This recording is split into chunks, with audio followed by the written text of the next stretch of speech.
Hi, I'm Kevin Duell, and I want to talk to you today about the Great Green Transformation. You see, our energy supply is in a period of transition, and that puts us all in a climate of change. You and I are enmeshed with a problem: dependence on fossil fuels. However, we're also blessed with many solutions and options. Right now, our energy sources are unstable and in disruption. Global weirding and climate change are upon us. Energy waste is rampant. Plus, there is great disparity in how energy is distributed around the world, causing social, political, and economic unrest. But we have the opportunity to shift our world to stable and sustainable energy sources, to stabilize and repair our climate, and actually provide prosperity for the bulk of humanity, maybe for all of us, and future generations too. How do we get there? We change the way we do business.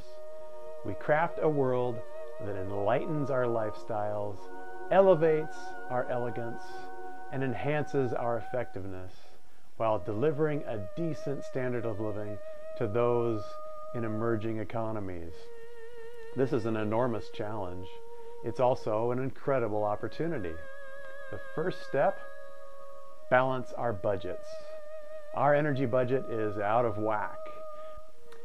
We have the opportunity in the industrialized world to greatly reduce our energy consumption and improve our lifestyles, while giving emerging economies the opportunity to break free of poverty and attain prosperity.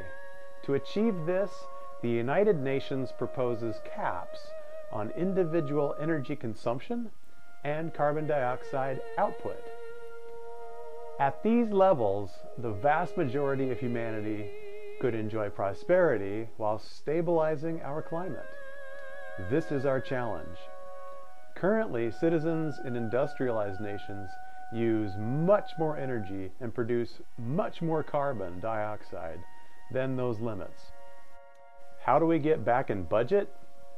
Greatly increase energy efficiency, particularly in transportation, buildings, and appliances. Next, transition our energy supply to sustainable sources, namely photovoltaics, wind, solar thermal, and geothermal. Those sources, coupled with energy storage, can provide us with more energy than we currently use globally. There's a trick to this. No one is going to change their energy budget if they fear their lifestyle will be degraded, unless a crisis forces them to do so, or if something better entices them to shift. So, how do we elegantly change our socio-political reality and ease the transition? First, I emphasize the word elegant, because change through brutality or deprivation is always possible, but never desirable, and rarely necessary with proper planning. Socio-political barriers must be addressed. It turns out that technical and economic issues are easier to deal with. We can reform the economic sphere by putting a price on the commons, the natural world we all share, so the market responds appropriately and natural systems are sustained. This is underway and is important because we all play by the economic rules that we're given. We are a species that loves to create and play games. Of course, the rules must be appropriate to the game.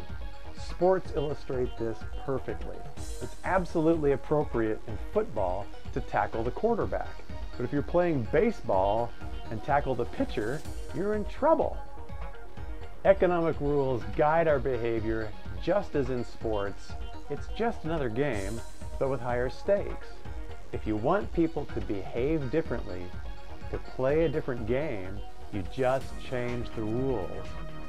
Right now, our economic game rewards poor choices in energy sources and usage, and punishes good choices. This has to change. How? One way to accomplish this: fee-based, a hybrid of a fee and a rebate. One pays for the other, so it's tax-free. Apply fees to behaviors you don't want and rebates to those you do want. For example, eliminate income taxes, a rebate, and replace them with carbon fees. That encourages us all to work and make money, but discourages us from overusing energy and overproducing CO2. With proper tuning, fee-bates leave you with just as much money, but reduce your energy and carbon impacts substantially. Back to socio-political barriers. How do we change society to bring our energy systems back in budget? It's a question of design and political will. Imagine if your city was designed with neighborhoods and transportation options that allowed you to get most of what you needed by walking. You could improve your health with built-in exercise while saving money by driving less or not at all. What if this could be accomplished with relative ease at nominal cost with great benefit to you, improving your life? Would you change your life for the better? This style of city is classic in Europe and Japan. It's happening in my city, Portland, Oregon, and many other modern cities as well. City design takes time and dedication, but the results can be dramatic, as in the case of Curitiba, Brazil. There, city planners retooled the transportation system from the mid-60s on, increasing rider numbers, satisfaction, and speed. Now, more people have more access to jobs, medical services, and leisure pleasures. Societal shifts like these give those of us in industrial nations a chance to lead the world, upgrading global culture to the next level, to a sustainable culture. This leads us to a world of global citizenship. Emerging economies have the opportunity to leapfrog our learning curve that took us centuries. They can sidestep the pollution problems and fossil fuel dependency that we struggle with. This provides all nations with great cultural and business opportunities. It's already happening through international partnerships. Meanwhile, people in emerging economies are doing their own research and implementing local applications appropriate to their culture, climate, and needs. This is critical because innovation happens best on the ground, when designers are in direct contact with those in need, rather than depending on outside one-size-fits-few designs. While industrialized nations stabilize and then reduce energy consumption, increasing energy use in emerging economies leads to economic elevation. Given the correct political climate, lifestyle elevation follows. These two trends converge, driving towards a prosperous populace living well on a lasting energy and carbon budget. In the United Nations view, this is our best chance to radically reduce environmental impacts. It's also our best chance of globalizing democracy. A prosperous global population means a healthy global economy, if that economy is nourished by sustainable sources. Sustainable sources are the key ingredient for a lasting, healthy economy. We have the opportunity to recraft the world, creating a world where most, if not all, of humanity is living well, beyond survival, and into thriving. So, what can you do? Well, think about these ideas.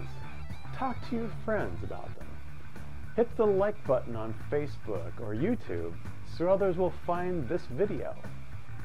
Take it up a level and tweet it or blog about it. Go another level still and contact your political leaders. Send an email with these talking points. Better yet, hand write a letter. A former mayor is featured in this TED video. It's a short, excellent tutorial on writing to politicians. I know it's cliche to say, write your congressperson, but politicians do care what their constituents think, and they depend on them for their jobs. They do listen, and they will only lead where they are confident we want them to go. Finally, if you want to elevate your involvement still more and participate in the change, join or start a group like Transition Town and learn more about the realities of peak oil and limits to growth while creating significant improvements in your community. In any case, take an action. You never know what will make the change. I hope you found this presentation stimulating. Thank you for watching. I'll catch you on the next one.